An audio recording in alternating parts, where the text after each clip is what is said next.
What is going on, everybody? This is Beyond the Statistics Live. I am joined by Chris Madden, Denton Day, and Jeremy Fitch, the founder of the Beyond the Statistics. Jeremy, I'll start with you. How you doing? I'm doing pretty well, enjoying summer vacation in D.C. That's right. Jeremy has an internship in D.C., part of being at Liberty University. You get to do that for the summer, so that's pretty awesome. Denton, you're like doing all sorts of stuff. You're like everywhere on the planet Earth. How you doing, man? I'm just living the dream, working with kids for a living. Yeah. Living with kids for a living. I guess that works. And we got Chris Madden in here, special guest, not normally part of Beyond Statistics Live, but he's going to be bringing that NBA insider information, the stuff that we don't know about. Madden, how you doing? Hanging in there, man. Just another day in Lynchburg. All right, very good. So this is our first ever Google Hangout. It's going to be a little bit awkward to start, but hopefully we get the hang of it. Normally we're used to being on the radio and you not seeing our ugly mugs. However, this summer, hopefully, we're going to be using some kind of studio of sort to have our own little TV show going on. You'll see more of myself, Jeremy, and Denton, and you'll see Madden from time to time as well. So, gentlemen, let's get started. Let's talk about the NBA draft. It's starting tomorrow night. You can catch it on ESPN, obviously. That's where all the NBA action is going to be. First pick seems to be decided. Looks like it's going to be Ben Simmons going to the Philadelphia 76ers. Jeremy, I'll start with you. Is this the right pick? We've debated this so many times on Beyond Statistics Live. Is this the right option for the Sixers to go with Ben Simmons over Brandon Ingram? Yeah, I think Simmons is the right choice, honestly. There's so many questions with Ingram's size. Can he actually put on the weight once he gets to the NBA? He's been doing the same regimen as Ben Simmons. Ben Simmons put on 20 pounds. Ingram's put on 2 in the last month and a half. So I don't know if his frame can even build up the weight that's needed for the NBA. I would take Simmons number 1, and the 76ers should trade off either Joel Okafor or Nerlens Noel before the start of the season.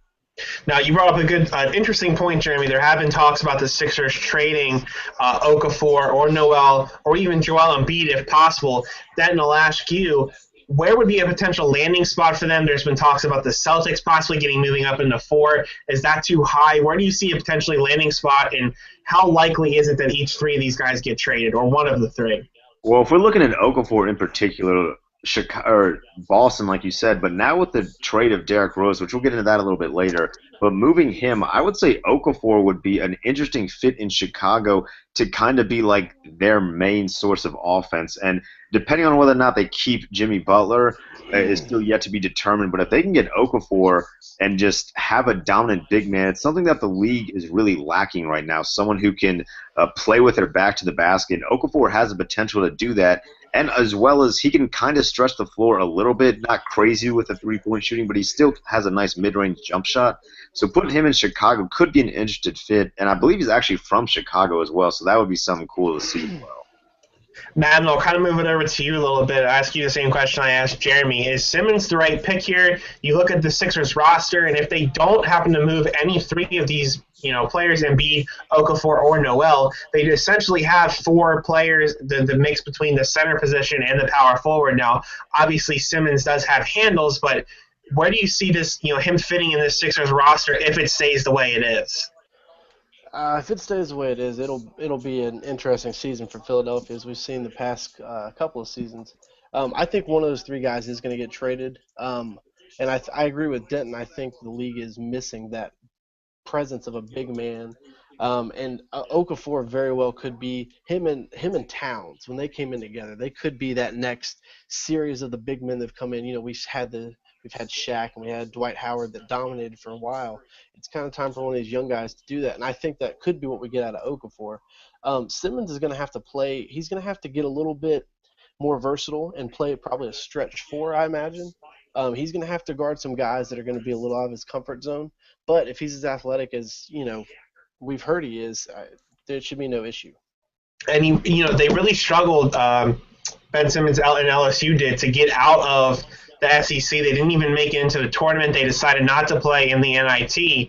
So what does that really say? This would be the first pick, Jeremy, to ever be drafted overall number 1 and not play in the NCAA tournament in quite some time, I believe ever. Since they've started playing the tournament. What does that say about Simmons? Does that say anything about his character? We also talked about he dropped out of school essentially to pursue an NBA career. Does this show anything? Are there character concerns with Simmons, and how does that affect his draft stock, if at all? I mean, I'd say at this point, I mean, there's a lot of people that are picking at the small things. Honestly, he was kind of isolated out of a lot of games at LSU, partially because his teammates felt like since they have Simmons, they're on the national stage, they wanted to prove that they individually could be NBA players as well, and kind of froze Simmons out after a while. He had a head coach at LSU that honestly really didn't even know how to teach the game of basketball, let alone at the college level.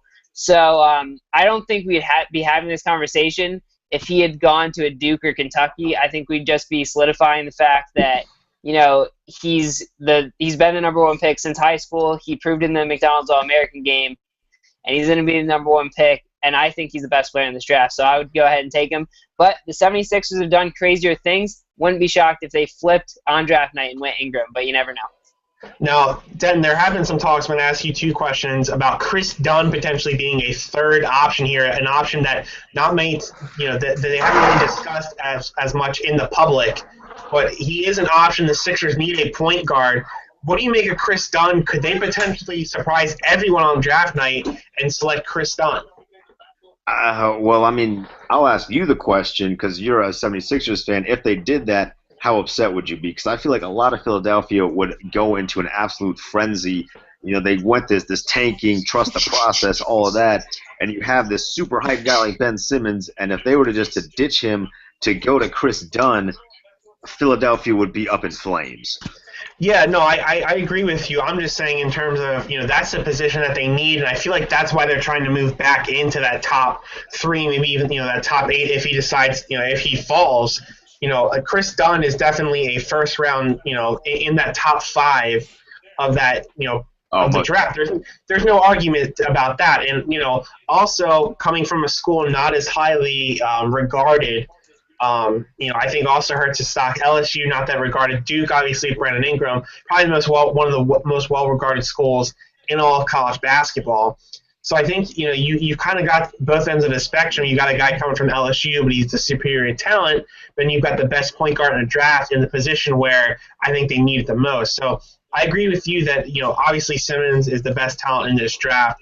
I think Ingram is going to be the best player right away, but I feel like Dunn is the need here. So Dunn is NBA ready, so to speak, because I think he's 22 or 23, so he already has that age factor and a little bit of leadership quality. With Simmons and Ingram, I think they're both 19. They're younger than all of us. Dunn is older than all of us, so he could come in and really actually be a leader to some of the younger guys, no matter where he goes. Madden, let's talk about Simmons again for a second. He recently actually just went on Jimmy Fallon and discussed with Fallon the influence that LeBron has had on him in the short time that he's been with his agency. Obviously, LeBron's a good guy to go to. He's won titles now. He knows how to do it. He was in Simmons' shoes essentially, and had the one and done rule not been in place, Simmons probably would have came straight out of Australia to the NBA draft. What do you think LeBron is telling him as far as, you're going to a team that's not very good, you're going to a team that has players already in your position that isn't ready to win a championship? What is some advice that LeBron is giving him? Because he was in that same situation when he got to Cleveland. Well, hopefully he's not telling him to leave the team in a few years to go make a mess. Yeah, take us down to South Beach. But, I think LeBron is the right person to look up to. Like you said, Ben Simmons practically did the version now of, coming out of high school, which is one and done and dropping out as soon as the season's over. I imagine LeBron's telling him to be patient. The NBA is becoming more competitive, and as you see, with the way even free agency is this year, if Durant ends up on one of these other teams, there's going to be a lot of powerhouses. So the NBA is growing more powerful, and there's a lot of different pieces coming together. I think the biggest thing that he would tell him is you have to be patient, and you have to be able to play the free agency market. How well he plays will help bring more people to Philadelphia. Just like Kristaps Porzingis, the better he plays and the better Melo plays with him, the more people want to come to New York and be a part of that team. And I think that's what Ben Simmons could bring to Philadelphia, especially if you match him and Okafor together, and then you start making it really optimal to bring a good guard in who, may be a decent guard, not quite an all-star, but somebody to come in and just be a power player with them. It could be a big difference. Well, there certainly are a couple guards, including Denton's own Mel Trimble, that could potentially come out. And there are some guards later in the draft that I think the Sixers could, if they decide not to move up and stay where they are. There is some guard help late that they would definitely have to develop, but with the developing team that they have, I think it wouldn't necessarily be an issue. Jeremy, let me bounce it back over to you. The number 2 pick now, it's going to be Brandon Ingram. So long as Ben Simmons goes number 1, it will be Brandon Ingram at number 2. All but guaranteed. They don't need the point guard help with D'Angelo Russell.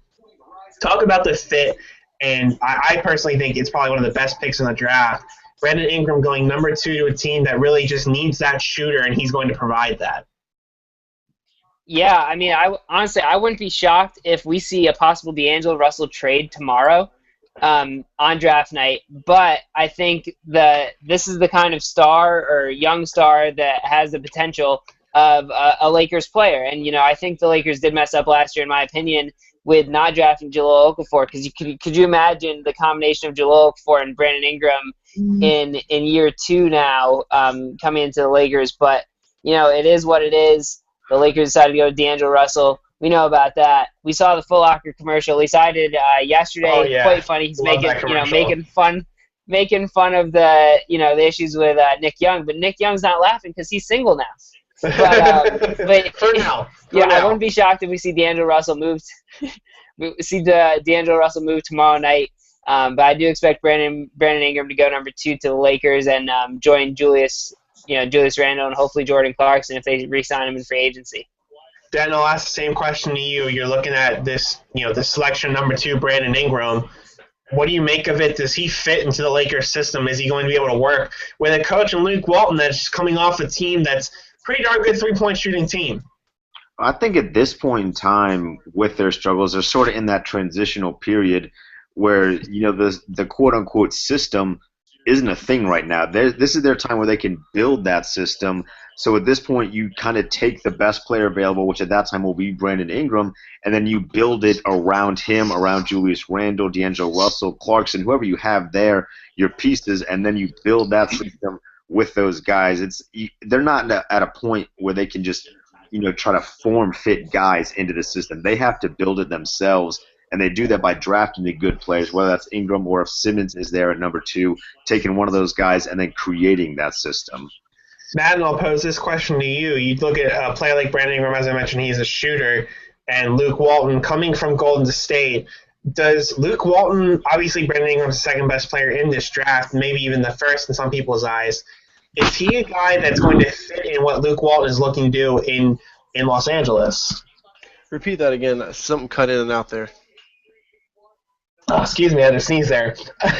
Is Brandon Ingram the kind of player that fits into Luke Walton's system and what he's going to bring from Golden State to Los Angeles? Well, I think the good thing about having him or Simmons is they're young and they're still moldable. There's a lot of potential there. Anytime you play under a coach like Coach K, even if it's just for a year, you're automatically going to be a better basketball player. And you can adapt to a system a lot easier when you've played under a coach like that, whereas Ben Simmons didn't quite have the coaching experience that Brandon Ingram got in his year of college. So I think he's going to assimilate well to whatever Luke Walton's going to bring. But there's a lot of pieces there. I agree. There definitely probably could be a trade on draft night. They need a few more pieces to really make that team what they want it to be. But I think his athleticism and his versatility, being that tall, really could bring a lot to their offensive game. He just needs to gain weight. That's it. Yep, I'd have to agree with you there. So more than likely, Ben Simmons number 1, Brandon Ingram number 2. That leaves us with the Boston Celtics at number 3. And all signs for now are pointing towards Chris Dunn. There's been talk about Bednar possibly going here at 3. Denton, I'll start with you. This is kind of where we're going to probably start to see those trades moving in. What do you think is a likely scenario here? Do they trade the pick, or do you think they stay and take a guy like Chris Dunn? I would say that there's probably a high likelihood that they trade the pick. The only problem is I don't know what they would be trading for. If they want to go with Okafor, that makes a lot of sense. I don't know if Philly is going to be willing to do that. I could see them doing it and taking Chris Dunn at 3. But for the third overall pick, you need a big guy coming in for the fan base and really to fit with your team. So I could see them trading it. I just don't know what they are looking for to trade. I would say Okafor or Butler if they do, but you never know. Jeremy, I'll pose the same question to you. There's a highly likely chance that I think that this pick gets traded at some point. Maybe a team looks to move in or somebody looks to move back. Possibly the Lakers maybe aren't necessarily 100% on Brandon Ingram. Or, like I said, a team moves up. Maybe the Sixers are looking to move up. Denton brought up the fact that what do the Celtics really need here? What would you get in return for a number 3 pick with a player like Chris Dunn sitting there? What would a team have to bring to the Celtics in order for it to be enough for them to move back? Yeah, it's tough. Here's the thing: is Danny Ainge always looks for the big splash, and in any other draft, the number 3 pick would be really valuable. But in this draft, it's questionable. There's a huge drop off after Ingram, and honestly, I would go Jamal Murray with number 3. Jamal Murray, but at the same time, I expect them to. One thing that could be interesting though, if Cleveland really felt like getting a little crazy, because Delly's a free agent. Also, Mo Williams aging. You got to have a backup point guard. I would find it interesting if they wanted to shift Kevin Love for the 3rd pick and draft Jamal Murray or Chris Dunn with the number 3 pick. I think that'd be quite fascinating, especially after today's parade. We'll get to that later. But I don't think that's very likely. I think the Celtics end up probably drafting a player just because they couldn't get a guy like Jimmy Butler who they wanted. The Bulls don't want to trade Jimmy Butler for the 3rd pick. So I expect the Celtics to keep the pick and draft Dunn or Jamal Murray with that pick. So you look at it, and I think that you're right in that I do believe Kevin Love has potential to be traded in this draft. I feel like he maybe isn't worth that 3rd pick. But you talk about, looking at a point guard, well, you've already got Kyrie Irving there. You already got LeBron who can do some of the ball handling duties. I feel personally like they were missing a true shooting guard either behind J.R. Smith or to bring J.R. Smith off the bench. And the guy that's sitting right there that's looking at possibly going number 8 or number 9 is Buddy Hield, a guy that can shoot the lights out of the gym. Madden, I'll start with you. Buddy Hield, I think, fits perfectly in this Cavs system. Would you move up into, let's say, the top 10 if Buddy Hield was available and trade a guy like Kevin Love, maybe even Iman Shumpert to a team in order to get a guy like Buddy Hield? I would, absolutely. I think Buddy Hield provides an explosiveness that could really make the Cavaliers the new team to beat in the NBA. Just watching him play in Oklahoma was unbelievable. He is a true shooting guard, and mixing him and J.R. Smith coming off the bench, kind of flip-flopping there, could be really dangerous. Because that brings on like the platoon system type thing with that team now. When you have 2 guys like that can both shoot at that level, that's dangerous. I would absolutely get rid of. To me, Kevin Love. I mean, he played really well in this series, but he's just not what he was when he was in Minnesota. He's playing a different type of basketball, and he's just not the same player. I would have no problem getting rid of him if I was Cleveland. And honestly, I mean, Shumpert is not going to hurt. I'm not going to lose sleep over Shumpert. Right, he's a solid defender, I think, more so than Hield. But overall, I think the better shooter would be Buddy Hield. Yeah, well, I mean, imagine, as much as we saw this past series, LeBron, the drive and kick, imagine having a pure shooter outside alongside of someone like Kyrie Irving. And then you've got Tristan Thompson, getting a rebound, kicking it back out. Inside-out game with somebody that shoots like Buddy Hield is so lethal in this league. Then let me toss this over to you. So you got the potential for them to move up. You're also losing a guy in Richard Jefferson who has played a big part in this past series, got crucial minutes down the stretch. They're looking to get rid of Timothy Mozgov. You're looking to get rid of Kevin Love. Is a big here in the works for the Cleveland if they do decide to stay. Obviously they'll be the 30th team. But if they move up, could a guy like Bender be an option here for Cleveland, or is that kind of asking too much for LeBron to wait around for him to develop? I would say it's asking a little bit too much. If you're going to trade up, I would say Buddy Hield is a guy to go for. And along the lines of trading Kevin Love, one of the benefits would be you allow Tristan Thompson to be the full-time starter. You know, at the beginning of the season, it was very unsure who was going to get a lot of the minutes, when and where. And Tristan Thompson, he showed it in this final series, and he had showed it last year as well. That dude's a hustler. He's going to get you the boards. He does things that don't necessarily show up on the stat sheet. He even guarded Steph Curry pretty well. And so allowing him to really just be your big man, your anchor down low, is going to do a lot of things for this offense. And then, like Madden said, having a legitimate shooter to drive and kick to, it almost makes this team unstoppable. Now, as the mail-in expert of this group, there's a guy, and I mentioned a big, that the Cavs will need eventually a backup big or someone who can start at the forward position. And Thompson is a little bit undersized, so he could slide down to that 4. There's a guy by the name of Diamond Stone who came out in this year's draft. He could be around when the Cleveland Cavaliers pick. What do you think about that fit? Well, the biggest issue with Diamond Stone is his offensive game will get there. He's still young, only a freshman.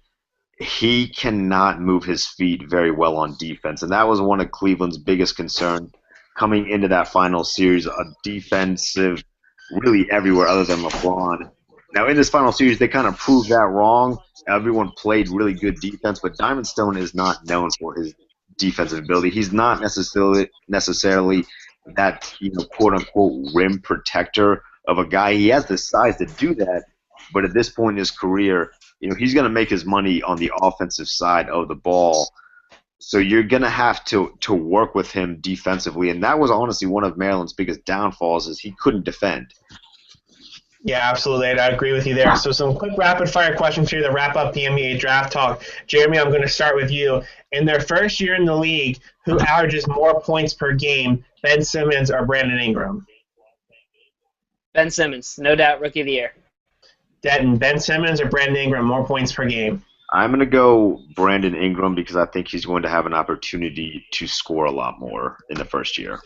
Madden, Simmons or Ingram for points per game?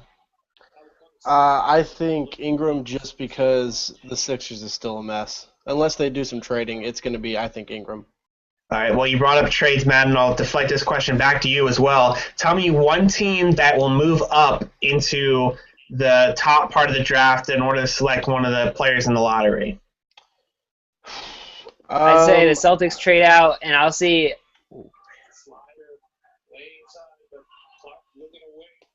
Celtics trade out. Go ahead, Jeremy. I'll say Celtics trade out. Charlotte moves in. Charlotte? Okay, that's a good choice. I like that choice. Madden, I'll go to you. I wouldn't be shocked if the Bulls didn't try to do something weird. I could totally see the Bulls sliding in there. All right. Denton? Yeah, I'm gonna agree with Madden. I think the Bulls are going to pull the trigger on trading Jimmy Butler and just go into full rebuild mode and hope that a guy like Chris Dunn or Jamal Murray is there at that either that 3 spot or that 5 spot and start to build around him. If the Knicks can find any way into getting into the first round, I think they're going to try and do it. If not, I think my choice is Cleveland. I think LeBron wants to stay hungry. He wants to win another championship. I'll say Cleveland moves into the first round in order to select one of the bigger guys. So that's going to wrap up our NBA talk. We're going to slide over now to LeBron land, to Believe land, to the land, whatever you want to call it. Cleveland are your NBA champions, going down 3-1 to Golden State, coming back first team ever to do so. LeBron James is your MVP, led every important statistical category that the NBA cares about, that you care about. And he was on fire during this series and just really seemed to pull it out. But despite leading those categories, many people feel like Kyrie should have been the MVP, considering he hit that game-winning 3-point shot. Jeremy, I'll start with you. Was Kyrie robbed of an MVP? He was not robbed of MVP, but you do sound like Skip Bayless, who was very passionate in the fact that Kyrie should be the MVP. I'm 100%. Skip. Not the first time. Yeah. There's no doubt in my mind that LeBron earned that MVP. The dude dropped 41 points in Game 4 and Game 5. Very impressive. The dude had a triple-double in Game 7. I mean, he's ridiculous. Kyrie Irving, sure, he made the three-pointer to supposedly lock up the finals. But LeBron, I mean, he is the MVP. He's always the MVP. He doesn't get appreciated enough for it, and he deserved the Finals MVP in this one. Dad, any love for Uncle Drew? I'm not trying to trash Kyrie Irving, but if you look at the two guys and you compare them, in terms of the MVP, you got to look at who made more guys better, and that was LeBron. LeBron made everybody on that squad a lot better than they probably are. I mean, you said earlier, Richard Jefferson contributed quality minutes and had a big impact at like 37 years old. Without LeBron there, that probably wouldn't have happened. So I say LeBron is definitely the MVP. Kyrie played great, and he put on some unbelievable performances, but the MVP is still LeBron. Well, let me say something first. If you've seen any of these post-NBA Finals celebrations, Richard Jefferson is the MVP by making sure J.R. Smith doesn't get kicked out of some of these clubs. Let me tell you something. That guy is insane. I don't know. Richard Jefferson's Snapchat's strong. I don't know how he keeps JR on a leash, but somehow it manages to work. And apparently he's good friends with Kev Love, too. So it seemed to really work out. Him and Channing Frye have seemed to really fit in with Kevin Love and giving him some friends. I don't know. Maybe they do their own little, Instagram pictures and include Kevin Love, unlike LeBron. Madden, I'll move over to you, kind of ask you the same question. Obviously, these guys both think that Kyrie wasn't the MVP. I think he deserves a little bit more love than he's getting. He really stepped up in situations where I think if LeBron had a chance to hit that three, I don't know if he would have hit it. Well, okay, I'll give him some love. Kyrie played out of his mind this series, and he proved to us that he is an elite player. I mean, we knew that coming in that he was, but he really stepped up to the plate this series, because especially not getting to play last year, I think that kind of gave him some fuel. But there's no doubt about it. Like Denton said, LeBron made everybody on that court better. I mean, anytime you've got people like Richard Jefferson, Mo Williams, I mean, these guys are just, I mean, they're just the old veterans of the league. And I think the biggest thing LeBron did this series was the drive and kick. He opened up so many shots for those guys, and that shows in the assist column. But LeBron, just his presence inside. I mean, he bullied the Warriors the entire series. I mean, anytime he put the ball on the floor, it didn't matter who was on him. It was a wrap. So I think at the end of the day, he definitely gets the MVP. I give Kyrie the love, but LeBron gets the trophy at the end of the day.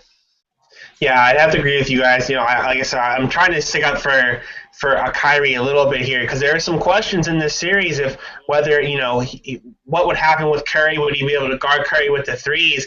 And honestly, the question became, could Curry guard anybody? I mean, they really exploited him during this series, almost to the point where he was sitting on the bench during Game 7 to start that fourth quarter. I mean, Denton, how do you leave the MVP of the league on the bench to start the fourth? And how in the world do you improve the defense of a guy whose ankles are bad and who's primarily working on the offensive side of the court? I think that has to do more with Steve Kerr kind of staying true to his rotations a little bit. It baffled me.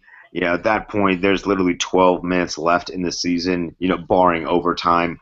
You got to put your best players on the floor for all 12 minutes. And at that point, the game was, it was tight. It was the only tight game we actually had. And, put your best players on the court, and whoever wins it, wins it. And in this situation, it was the Cavaliers. And questions do have to be raised. If Steph played in that little bit of time, could it have been different? Obviously, he didn't, and the Cavaliers went on to win. But that's more on a Steve Kerr side of things than Steph Curry himself, because I know Steph Curry did not go up to Steve Kerr and say, "Hey, coach, sit me for 4 minutes here." It was Kerr staying true to his rotations. Jeremy, I'll kind of deflect the same question over to you. There was a lot of talk about, was Kyrie better? Is he the better guard out of the two of them overall, in all-around offense and defensive side of the court? Is he better than Steph Curry, the guy who was the unanimous MVP of the league this year? I would say he was better in these 7 games. I think Kyrie is ready to take that next step to superstar level. I just don't think he's there yet. I think Stephen Curry emerged this year as a superstar. But in these 7 games, Kyrie Irving, he owned Stephen Curry. That is what it is. And he crossed him up. He did everything he could have to make Stephen Curry's defense just stand out as really bad. And I give it to Kyrie. He stepped up. He stepped up on the defensive end too, because usually Kyrie's the one we're talking about on defense. But Kyrie locked Stephen Curry down. I mean, he took that assignment like a champ. And even if it was Clay that he was on, I mean, he locked Clay down for quite a while. I mean, there was a few stretches where Clay got off, but it wasn't like in the Western Conference Finals against OKC. I would have to give it to Kyrie Irving as the better guard in this series. Now, you look at both these teams and you see the capabilities, and you look at Golden State, where a lot of teams were just trying to find out, how do you beat this team? You can't outscore them. They play solid defense, but their defense really broke down. And the thing that a lot of the analysts were pointing out was it was a simple pick-and-roll game that they were just breaking down Golden State, getting that mismatch of Curry on a bigger guy, on Curry on LeBron, and getting him in foul trouble. Has Cleveland found the answer for the rest of the league how to beat Golden State? I'll start with you, Jeremy. I would say it's them for in a playoff series, but in a regular season, I mean, unless these teams come out with the same exact defensive game plan of just hitting Curry night after night. I mean, he can take nights off during the regular season, and it's not a problem. But in a 7-game series, that is definitely a brutal tactic to just keep pounding him with bodies like LeBron, Tristan Thompson. I mean, those are big bodies, and that wears a guy like Stephen Curry, a 190-pound frame down after a while. Denton, do you think LeBron and the Cavs expose Curry and Golden State's weakness to the rest of the league? I think they shined a light on it, but it's not something that will be a weakness for that much longer. It's definitely something that, with a full off season, they can kind of make adjustments to that. But on the topic of screens, in Game 4, Golden State had what could have been lethal when they started screening with Thompson and Curry to kind of beat Cleveland's trap a little bit and get one of those guys open. They were screening for each other. And then for whatever reason in Games 5, 6, and 7, they stopped doing that, and they made it more difficult for those guys to get open shots. So Golden State had, possibly the most lethal thing they could do in beating a trap in the terms of screen and roll, and they squandered it. They didn't even use it in Games 5, 6, and 7. Madden, I'm going to pose a little bit of a different question over to you. Does Golden State need a big defensive stopper? Not necessarily like a Serge Ibaka type, but there's been rumors that Kenneth Faried is available on the trade block. Do they really need that inside presence? Obviously, they're missing Bogut for the last couple games of that series, but do they need a younger, more versatile, less injury-prone, shall we say, guy in the middle that can kind of pick up whoever it might be off the screens? I mean, that's kind of what they have in Draymond Green. Personally, that's what I think. They could use a guy like that, but honestly, these are simple things that can be fixed. Like Denton said, in an off season, they can go back and watch the film on this, and it's not very hard to see what they did wrong. The last 3 games of the series, the Golden State played like a completely different team. They completely abandoned what got them here, offensively and defensively. Their help defense was horrible. And for some reason, they could never figure out that Curry should not switch on picks. Like, that should have never happened. He should have never been switching to LeBron on picks. And, that's the biggest thing. I don't think there's necessarily a need for that, especially with all the options that Golden State has. I know there's the Kevin Durant rumor, that could be really fun to watch. But I think Draymond is that person for them. It's really just a matter of playing that pick and roll the right way. And I don't know how, coaching-wise, somebody didn't tell Curry to stop. Like, if he stopped that, there's no telling how that game could have ended. Because anytime LeBron gets somebody like Curry on the block, that's a bully. Like, that's over. There's nothing. He can't wrap him up. I mean, that's a dunk or a layup waiting to happen. It's not even a question. No, I have to agree with you there. I personally think they need another defensive stopper, and a guy like Faried, if they're going to play small ball, I think that he would definitely be a guy that's going to grab you some boards, a guy that's known for his defense. I think he could be a potentially good fit there. But if you have the opportunity to go get Durant, and Durant wants to be there, defense aside, I think you take Durant, 7 days out of the week and twice on Saturday. I'd have to go with Durant there. So let's move on from a current superstar and 2 teams that are doing very, very well to a guy that's not doing very well but is making a move to a new city. Derrick Rose has been traded to the New York Knicks, and there's been some other pieces working around as well. I believe it was one of the Lopez brothers. I believe it was Robin Lopez is going to the Bulls along with Jose Calderon. I don't really know if this helps either team. I guess you could say it's an improvement for the Knicks. They get a guy like Rose, who probably out of the 5 or 6 players that were traded is the best one out of this bunch. Jeremy, I'll start with you as a pretty big Knicks fan. Do you like this trade? Do you like Derrick Rose? Do you like Derrick Rose? Do you think he worked well with Carmelo? I guess I should say you're more of a Carmelo fan, but. I was say I'm a Miami Heat fan. I love D Wade, but I do like Melo from his Syracuse days. I would say it's a good move for the Knicks. I mean, you get rid of a contract in Robin Lopez, Jose Calderon. I mean, second round draft pick. It's worthy. Derrick Rose, sure, he's not in his prime anymore. He's not as good as he used to be, but he's a lot better than Jose Calderon and Robin Lopez and Jerry Grant, who they also traded in that deal. So I would say it's a win-win for Phil Jackson. I mean, for how much he's getting paid, Derrick Rose is not going to solve his problems. But hey, I'd say it's a good step. It at least allows sort of like a big three to come into the picture, possibly get like a Dwight Howard, I guess, in free agency or something like that, if they really want to try it. It'd kind of be like their dream 2011 NBA Finals team, but it's definitely not where it could have been back then. Obviously, Dwight Howard's kind of fallen off the map as well. But who knows? Maybe Phil Jackson wants a group of undesirables to resurrect their careers. Yeah, Denton, I kind of feel like this team is kind of like a one that you would put together in like NBA 2K10. It's not necessarily a big three right now. I think you could argue. Carmelo obviously is probably one of the best top 10, top 15 players in the league, wherever you want to put him. You look at a guy, I just said that to make Jeremy angry because I know he thinks he's like one of the best players in the league. But anyway, that aside, okay. A guy like Derrick Rose, a former MVP, but is kind of, trying to stay on the court, stay healthy this year, get back to his old ways. We've seen flashes in the pan of that. And then a guy like Dwight Howard, who really hasn't been himself for the past couple of years, who we thought would fit well in Houston, but just hasn't really panned out in any team that he's been with except Orlando. Is the good fit for Dwight Howard in New York? And if so, can you even really call it a big three with these guys that are really struggling? Well, I'll answer your first question about being the good fit. Absolutely not. Carmelo loves the basketball. He has had issues, have been reported at least, of him, having difficulty sharing it with Kristaps Porzingis. So adding Derrick Rose into that is going to be another score first mentality into that mix. And Dwight Howard was very upset this last year in Houston with not being, that centerpiece on offense. And granted, they had James Harden, who's one of the best scorers. So hearing Dwight complain about that is a little ridiculous.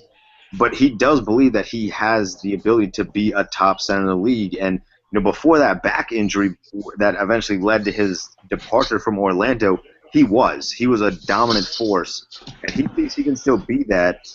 So going to play with Carmelo and Derrick Rose is probably not the best fit for him if he wants to kind of be that dominant big man again that he believes he's capable of being. Sorry about that. I was getting so ready for the next segment. But no, I have to agree with you, Denton. I think that Dwight Howard's not necessarily the best fit for them. And again, I hate to bring up the same guy, but I really feel like Kenneth Faried, again, would fit into this team because he's a defensive player, and you don't need a guy that wants to get touches. You need a guy. What? You don't like Kenneth Faried on the Knicks, Jeremy? Not a fan of Kenneth Faried on the Knicks, Jeremy? I don't think the Knicks want his contract. That's a massive contract. That's a good point. Yeah, I think it's a pretty sizable contract. All right, Matt, and I'll flip this over to you. You look at, okay, so they have Derrick Rose. You've got Carmelo Anthony. You've got Kristaps Porzingis. What type of player are they looking to bring in? Obviously Dwight Howard's a flashy name to bring into New York, but what type of player do the Knicks really need if they're going to make that next step? Well, that's a tough question because New York is a big city, and you have a lot of egos there already. I think Melo is a tough problem to have because in Melo's mind, he is the best player in the league, and he deserves all the touches. I mean, think about how he reacted when Jeremy Lin was going off. I mean, he did not like that at all. You guys remember that? All of a sudden, Yeah. Jeremy Lin's great and Melo's mad. So, and I think as much as Porzingis helps them, I think Melo only likes it to a certain extent because it kind of hurts his numbers, and that's what he really cares about.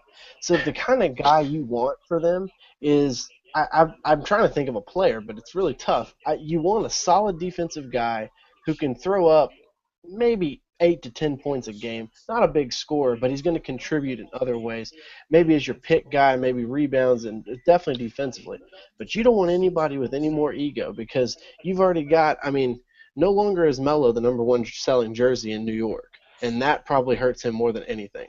And now that you've got Porzingis there and Derrick Rose, people are coming to the Garden to watch some new people now. And I think they're going to need to bring in somebody who's more of a low profile but a good, solid fundamental player.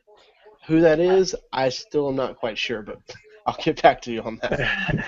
I think they need to bring Jeremy Fitch onto the team and prove to him how much of a ball hog Carmelo Anthony is. I think that's what they need to do. He brought Syracuse's only championship. He's a bum. He's a bum. There was actually another, I guess, sizable trade made today. I just saw it on the ticker on ESPN. Jeff Teague is now. Yeah, I was just about to bring that up. Yep. Yeah. No, then I'll pose that question to you. I was just about to bring that up. Teague going to Indiana, a team that snuck in, and looked really solid this year, and getting a strong point guard. George Hill obviously moves away from the team, but you're looking at a pretty solid player in Jeff Teague, a guy that obviously competed with Dennis Schroeder for time in Atlanta. Makes sense for them to move on from him. How does Teague really take this team to the next level as far as you've got some players there that can really go in Indiana? Well, he's an upgrade from George Hill, but I don't know if I remember a couple years ago Jeff Teague was sort of that the up and coming guy who is really going to be the next good point guard, and this past season in Atlanta for whatever reason he just didn't really make the jump. They had that good run in the playoffs the year before, and he played pretty solid throughout the whole run in that playoffs. And then this year it just didn't work out. Schroeder kind of, crept up and started taking a little bit of his minutes, and he didn't become the guy that they had hoped for him to be. So this does give him another opportunity, and having Paul George is really, really nice because no matter who is at point guard, Paul George is going to get a lot of the double teams, a lot of the heavy defensive looks. So that's going to open up opportunities for Jeff Teague. They still have Monte Ellis. I believe Miles Turner or C.J. Miles, the name escapes me, but he played very well. And then, of course, you got Ty Lawson coming off the bench. Now, I don't know if he's going to stay because he's kind of a nutcase off the court, but they certainly have some pieces that they could utilize to help Paul George get back to where the Pacers were actually one of the best teams in the Eastern Conference. Yeah, no, I think the trade really helps both teams. I like George Hill personally. I think he's a good player, but you look at a guy like Jeff Teague, and you'd have to argue he's probably, in the upper echelon of solid guards in the league, a guy that can really, compete with the better players and hang with them. Jeremy, just real quick, what do you think about this trade? Does it help one team in particular? Utah getting George Hill, I think that's a good spot for them. Yeah, I think Utah has helped for sure. They did draft a point guard just a couple years ago. He injured his ACL in his first year, but he was kind of that up and coming guy. I'm not sure I love the deal for the Pacers, partially because we've already seen Monte Ellis try to coexist with Brandon Jennings back in Milwaukee back in those days, and I'm not sure he can coexist on a basketball court with guys like Paul George and Jeff Teague. They're going to hold the ball quite a bit. We were just kind of talking about that with the New York Knicks with, you guys are saying Melo holds the ball a lot. We're talking about Jeff Teague and Paul George, and then Monte Ellis loves his touches. So I'll be curious to see if that all works out. Obviously, Larry Bird, he tries to do what he can do as a GM, but I'm not sure this small ball plan that he's been trying to do the last couple of years is ever going to work out to his advantage. Yeah, hey, Madden, real quick, just your thoughts on the Jeff Teague trade. Yeah, Jeremy, I'll tell you what, I think the small ball thing could work depending on who they get out of this draft, and here's why. some of the mock drafts I've looked at have the Washington point guard DeJounte Murray going to them, and that was before the trade of Teague. But I want you to remember who's projected to go right behind him is Bryce Johnson out of UNC. That could be a really interesting mix to have Bryce Johnson with Paul George, with Monte Ellis, and Jeff Teague in some mix there. With the right coaching, that could be an interesting lineup to watch because Bryce Johnson is a defensive monster. He's very versatile offensively, and he's played some solid basketball under a great coach at a great program. I think there's a lot of potential there. Yeah, no, I think you guys bring up some really interesting points. It'll be interesting to see. Obviously, we're expecting a lot of trades from this draft, both picks and players moving all around the league. The NBA usually does mix it up quite well when it comes to that, especially around draft time. Real quick, I want to get into one more thing before we switch over to U.S. soccer. There's rumors that Dirk might be leaving Dallas to go to Golden State in order to win a championship. If you're Dirk, you've been in Dallas your whole life, you've won the title, you can say that you've won it against LeBron of all people. Is this the right move for him to go to Golden State where he's probably going to come off the bench, not see a lot of time? Is this the right move for him? Jeremy, I'll start with you. I would say it'd be more enticing to see him go to Cleveland. Either way, if Mark Cuban allows this to happen, this has to be Mark Cuban's worst nightmare. Like, he loses DeAndre Jordan last year, and now Dirk Nowitzki, who's been there his entire career, doesn't want to be there anymore. That would just be awful. But you never know. Go to Cleveland, he's probably looking for some more money than what Cleveland can offer him. But I think that'd be more interesting than Golden State. Well, the transition from the West to the East, I think, would definitely help Dirk, absolutely, especially a guy who's aging. He can't, he's a good player, but I don't think he's a guy that can really carry the load for a team anymore. He's not a number one option. He just is because Dallas really doesn't have anybody better.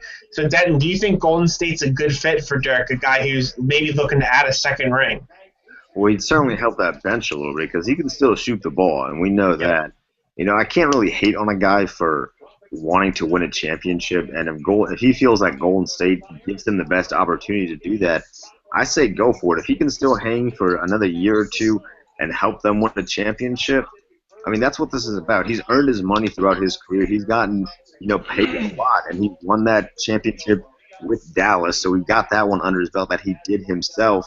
And now this is just going for his legacy. It would be incredibly strange to see Dirk Nowitzki in something other than a Mavericks uniform, but I'm not going to hate a guy for wanting to add more jewelry to his collection. Madden, do you think Dirk moves to Golden State, or do you think he stays in Dallas? Well, first, Dallas can't be mad. Dirk has done everything he's supposed to do for Dallas and more, brought that city a championship. He's done wonders. I think he fits decently well with Golden State, especially off the bench, like Denton said. You think about what Mo Spates brings to the Golden State team. Those odd three-point shots that he throws up. We expect that from Dirk, though. And if you give Dirk 12 to 20 minutes, somewhere in that range, there's a lot of potential for him to throw up some points and give those guys rest that the Warriors may not always get. So I think it could be a good mix. He obviously isn't going to expect all the playing time he usually gets, and I think he's okay with that if it means a ring. Absolutely. So that's going to wrap up our NBA talk here. We're actually going to move to college football before we move to USA Soccer. Matt, I'm going to start with you. College football has really experienced not necessarily been in the good light, I guess you could say, recently with all the stuff that's been going on. First with Baylor, then you've got the Alabama players getting off charges. I believe there was an incident in Stanford where there was some harassment issues going on as well. Was that a swimmer or a... That was a swimmer. Okay, it was a swimmer. Yeah. Yeah, just college, I guess you could say college sports in general has not necessarily been in a good light recently, but specifically in college football. Let's start with Art Biles in Baylor. Just talk about the situation there. He's saying he was wrongly fired. He doesn't want to come back. There were rumors at the board there was a small minority who wanted to bring him back. What do you make of the situation there, and just what the heck is going on at Baylor? Well, first I'll say this. I think it's smart when the report came out to go ahead and relieve him of his duties at the time. I really like the coach that they brought him as the interim. His name is Jim Grove from Wake Forest. He's known for just not compromising, being very direct with his players about what he expects and getting those things from his players. So I like that pickup. I don't know without knowing everything, it's hard to say whether or not he should have been fired. But, it's just one of those situations where it might have been the safest move for Baylor. But that program is going to be in some trouble for a while. I know they've lost at least 7 of their incoming recruits and more have applied to the NCAA to re-sign with another team. And I don't blame them. This is a very tough situation for them. And this program went from they were projected top 10 this year. They were projected to potentially win the Big 12, give Oklahoma a run for their money. Now, I made a top 25 mock draft mock the other day. They're not in it. They're not anywhere close because I think this is really going to hurt them. A lot of the guys that we expected to become impact players from the get-go, they're gone. A lot of these guys don't want to play there, and I don't blame them. It's a tough situation for Baylor, and hopefully Jim Grove will be able to get them turned around. Denton, I guess, we look at a situation like this where a couple years ago you got a guy like Joe Paterno who was fired, and many people feel like he was wrongly fired, that he didn't know about these things that were going on in the program. This issue is brought to light by something that really he had no control over. There was a lot of weird stuff going around the program. What do you make of his firing? Was it the right move? Obviously, guys higher up the ladder than him that were more in the knowledge of what was going on were let go as well. Should he have been fired? And because he was fired, it wasn't wrong. I don't know if I can say that firing him was wrong, especially given the situation that was at hand. I know it's not something he has, complete control over. He's the football coach, but it's his job to essentially mentor these young guys, and especially from, the public's eye who didn't actually see, we don't know every detail. He's the guy we're going to point to. Obviously, like you said, guys who were higher up on that ladder, they were also relieved of their duties as they rightfully should have been, but you can't necessarily keep a coach when something like that happened and expect people to just kind of forget about it. He's going to be linked to that situation for at least a few years unfortunately, until something worse happens somewhere else. And, Jeremy, you look at a town, the city, that surrounds Baylor. A lot of the times, and it's particularly, you talked about like when LeBron left Cleveland, how that affected the town. When the bans were put down in Penn State, how that affected the city and how it hurt, having college football games there and things like that. A death penalty of sorts that could be impacted, like with SMU, where they just lost their football program completely. Obviously the sanctions will not be as bad as they were maybe in those instances, but it's still going to hurt the town, and it could potentially hurt the football team and the players that are going to stay and remain there. Take a look at, kind of respond to how this is going to affect the surrounding area and what this will do to this program. Yeah, it definitely shed some light on the trouble that is happening in college football and college athletics, really, in a wider aspect. Honestly, I feel like I've been watching the allegations in the NFL this summer kind of drop down. Usually this is the time when we see a lot of allegations out of the NFL. Yeah, it's shifted DUIs. to the college game. Mm-hmm. Yeah, it's shifted to the college game, and way uglier than DUIs right now in the college world. And it's pretty gross, but I would suspect that we're going to see recruits for probably the next 2 to 3 years choose not to go to Baylor. This is going to have to be the resurrection of the football program, not only on the field, but also the reputation of the community, whether it be through community events, going out and showing their support to the community. But it's going to take a lot, and the overhaul of the AD and the coach that helps. But at the same time, there's going to be scars for a long time to recover from this situation. Matt, and then kind of move over to the Alabama situation. There's just a lot of moving parts here. And one thing that the NCAA doesn't really have that the NFL does or whatever, is that, if you have a punishment, if you're proven guilty, and obviously these guys were let off the charges, they weren't, but there's a certain ban coming your way. If you test positive for something, if you get suspended for, domestic violence, there's a policy coming your way there. What's going to happen. The NCAA, it's all hands off. It's whatever they decide they feel is best in the system. Do you feel like there should be a system in place for these guys where, there's a definite punishment coming down the line, doesn't matter what you do? Yeah, but that's the issue here is that, with the way Alabama is most likely going to handle this situation, Saban has a record of letting these guys off the hook pretty much and saying it's all second chances. Everybody deserves second chance, whatever. The NCAA absolutely should have a say in this. And honestly, what's really upsetting is that Nick Saban has team rules. He has team rules. The school has rules. And if these players were treated like a typical student that doesn't play a sport, they would be under serious consequences for this stuff. But because they're an Alabama football player, they possessed illegal drugs, illegal firearms, stolen firearms, and they're going to be playing. I guarantee you they'll play that first game against USC.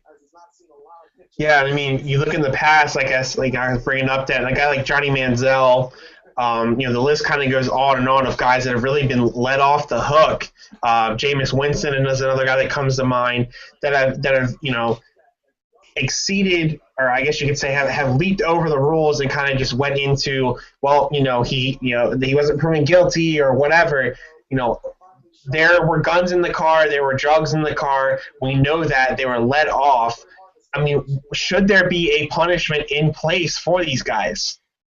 I think there absolutely should be, and for the NCAA, they need to have some sort of, standard or policy where if you are in any way, shape, or form, other than like a speeding ticket, but taken to court for a situation like this, similar to this, or, any type of assault, sexual assault, anything along those lines, they do a little bit of looking into that situation.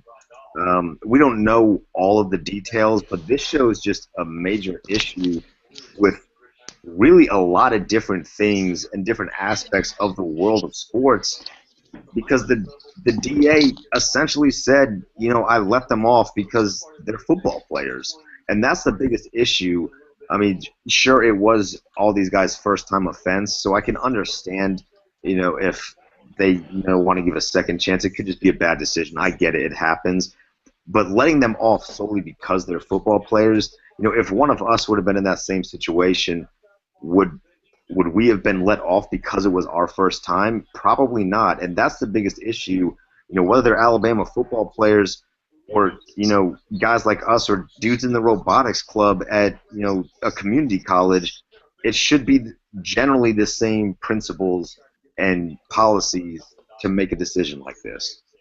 Yeah, and I think if you look at a team, and in high school the expectation was, you get the grades, if you're participating in the classroom, whatever, you're student athletes, and when a situation like this comes into fruition, where the student aspect is taken out of it and it's just the athlete, thing looked at and say, okay, well, this guy is an athlete, he's making money for the school, or what be you? He has a future. In the case of the swimmer with the sexual harassment and the rape allegations, the judge basically said, well, he's not a threat to anyone. At the end of the day, it still happened. People caught him, and people, cops stopped these guys. They found these drugs. The situation in Baylor, obviously it's undergoing investigation and whatnot, but these are situations where these guys have been found out and they're not being punished for it. I think there's a difference between being accused of something wrongly and there not being strong evidence against you, and then being found caught with these things. I think that there's a difference in the public's eye, and when it comes down to it, I think there should be a difference in the school's eyes and in the court system as well. I think you guys would all agree with that. Well, yeah, when it came to these charges being dropped, it's not so much that they were dropped that I'm upset about. It's his actual word for word of why they were dropped. He said, and I quote, "The reason I'm doing this is that I refuse to ruin the lives of two young men who have spent their adolescence and teenage years working and sweating while we were home in the air conditioning." I don't understand what that has to do about breaking the Yeah, law at all. Yeah, And it really sets up a really dangerous precedent for future athletes in any stretch, whether it's high school or college or professional. There's a big precedent that he's just set that athletes are above reproach, and that's very dangerous in this, especially with the way programs are getting shut down, and even Baylor is really in trouble. That's a really dangerous statement to move right there. absolutely, man. I have to agree with you 100% there. Moving on here, real quick, we're going to talk a little bit of U.S. soccer. The USA had a good run in the Copa America. They were essentially knocked out of winning the tournament. They will have a third place game against the winner of Chile and Colombia, I believe, which play tonight. I believe the game's going on right now on Fox. The U.S. had a good run, Jeremy. Unfortunately, Messi was just too much, and the Argentines just ran all over him last night. yeah, it was more than just Messi. I mean, when I was checking it, it said 65 possession to 30 possession for USA, and that was just, I mean, that was embarrassing. Like to have the ball that little was just sad. It was probably the worst performance we've seen out of the USA in this entire tournament, which is real disappointing because every time we get our hopes up, we get them really high because the USA is winning, and then a team like Argentina, arguably the best team right now in the world. I'd still put Germany Number up one, above they are them, the but number one. Yeah, they're ranked number yeah, one. I still Yeah. put Germany ahead of them. It is what it is.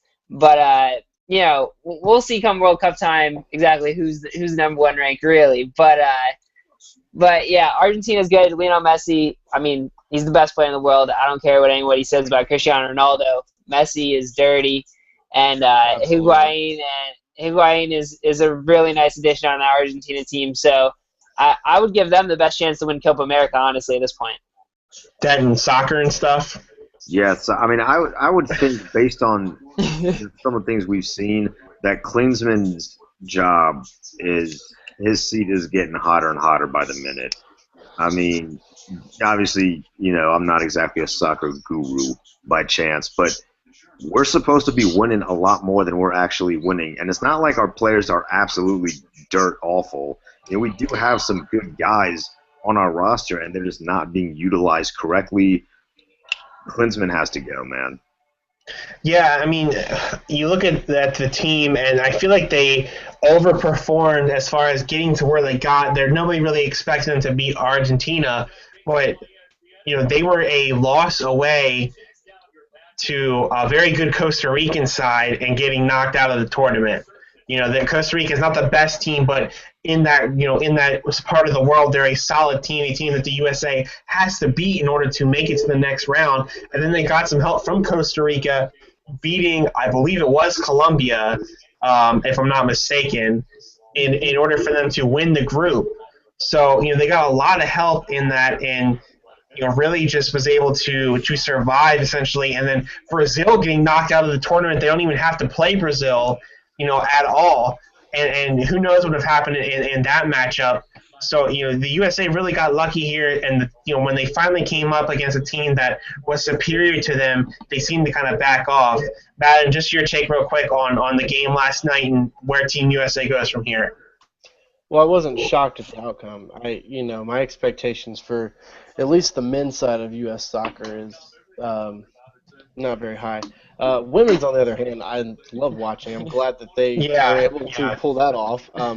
But I wasn't shocked at all. And honestly, I think Denton's right. I think it's a leadership change at this point. I think you need a fresh face in there, and I think hopefully that brings more development opportunities because we have talent here. We know we have talent.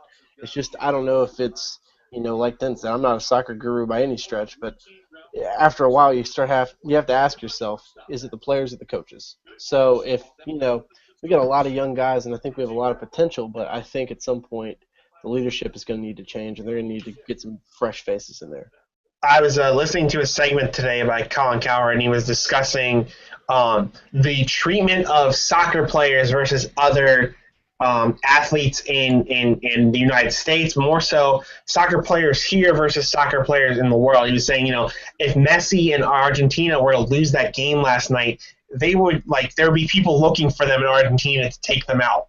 Like that's how serious soccer is overseas. Even in South America, it's that serious. But when the U.S., you look at our team, and when we underperform, and when a guy like Michael Bradley and doesn't show up last night, when Clint Dempsey only has 1 or 2 touches last night, we kind of give them a pass because we expect them to be mediocre. Jeremy, I'll start with you just real quick. Do we expect the fact that we expect mediocrity out of the United States men's national team, does that hurt them or does that help them because they like being the underdogs?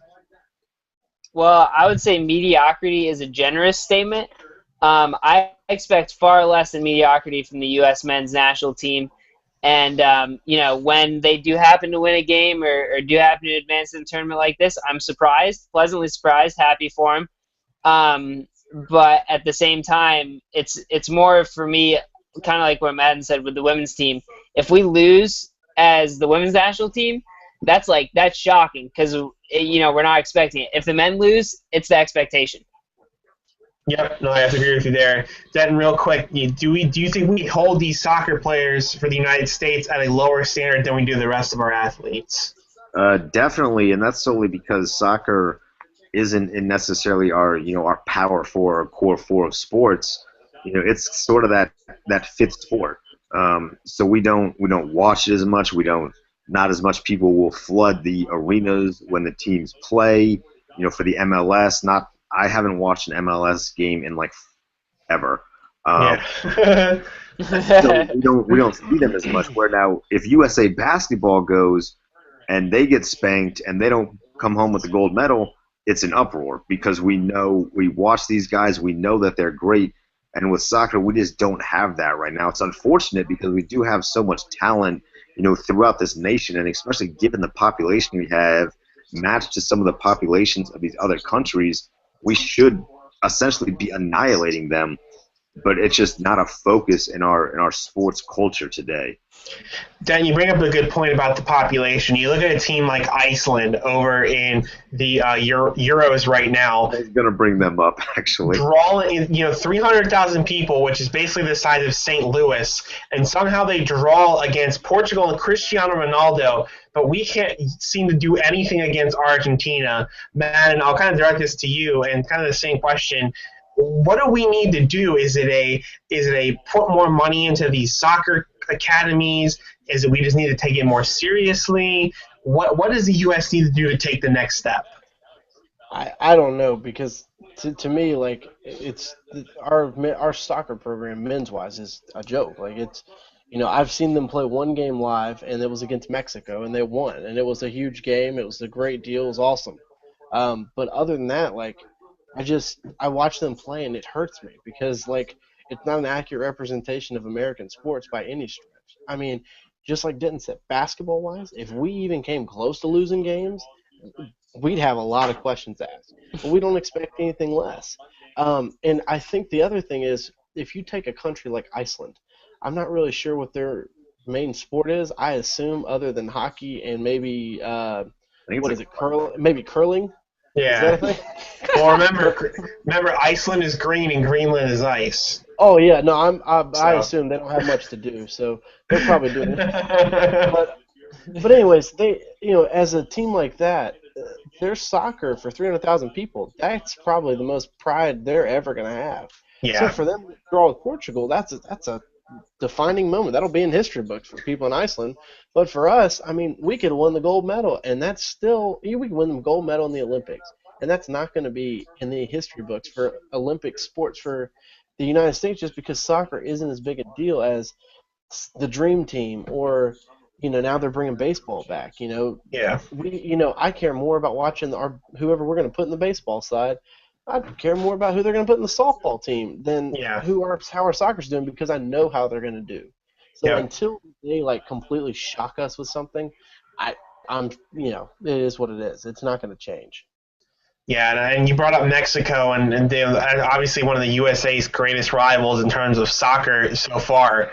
And they got absolutely dumpstered by Chile, 7-0 in a game. And I think that just shows again the quality of these United States and their surrounding areas, the CONCACAF as they call it, versus the South American teams and the European teams as well. So we definitely have a long way to go as far as U.S. soccer. That's going to do it for our broadcast today, guys. Thank you very much for listening. For Chris Madden, for Denton Day, and for Jeremy Fitch, I am Adam Fornwalt. We will see you guys again hopefully next week, if not in the near future. You can always listen to us when we are at school starting in September on 90.9 The Light. You can go to thelightonline.com. Also, check us out on Facebook. You can just search Beyond the Statistics. On Twitter, BT_statistics. And Jeremy, correct me if I'm wrong, Instagram is also BT_statistics. Yes, it is. Okay, and then you can go to dystnow.com/Beyond the Statistics. We're going to be adding plenty more stuff to come. Expect a mock draft in the coming days from Denton and myself. You can follow all of us on Twitter as well. I believe that is on our website in our bio. So again, thank you very much for listening. We will be back next week here on Beyond the Statistics Live.